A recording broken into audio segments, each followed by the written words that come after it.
Even welcome back. So Mike and Nick and Alice ending explained the truth about time travel. All right, let's break down the ending of Mike and Nick and Alice, because this movie gets wild with its time travel and that final twist. It actually sets up something much bigger. So first we need to understand one key thing: how time travel works in this movie. Unlike most films that go with multiverses or branching timelines, this one uses a stable loop. That means there is only one timeline. When something changes in the past, the future changes instantly. For example, when present day Nick gets injured, future Nick suddenly has the same scar.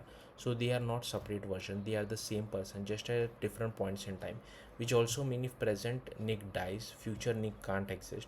And that becomes very important later. Now let's talk about why Nick goes back in time. At the start, Nick is driven by anger. He finds out that his partner Mike is having an affair with his wife Alice. So what does he do? He lies to crime boss Sosa and tells him Mike is a snitch. That decision gets Mike brutally killed in the original timeline. But here's the twist: Nick regrets it almost immediately, especially after finding out Alice is pregnant with Mike's child. That's what drives him to use the time machine, not revenge, redemption. Now, during the movie, there is this huge limitation. Nick only gets one shot because when he travels back, the inventor of the machine, Simon, is accidentally killed and the device is destroyed. So the stakes are high, no retries, no second chances, or at least that's what we think. Let's jump to the ending. The group manages to take down Sosa and save Mike.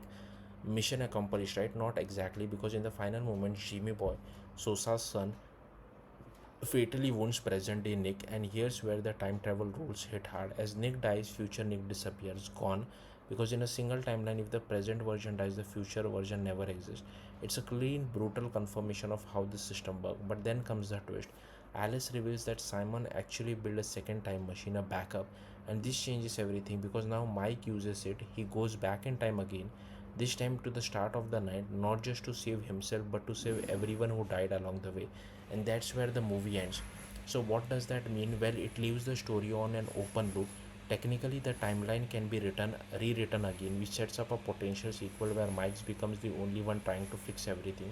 But thematically, it's deeper than that.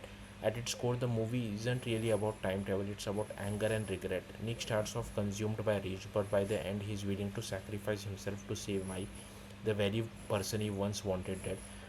That's his redemption. Even Alice goes through a similar arc, moving from frustration and betrayal to understanding and forgiveness.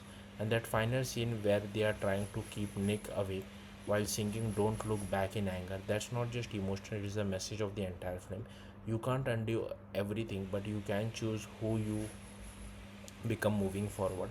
So overall, Mike and Nick and Alice uses a simple but effective time travel system to tell a story about consequences, second chances, and letting go. And with that final twist, it might just be getting started.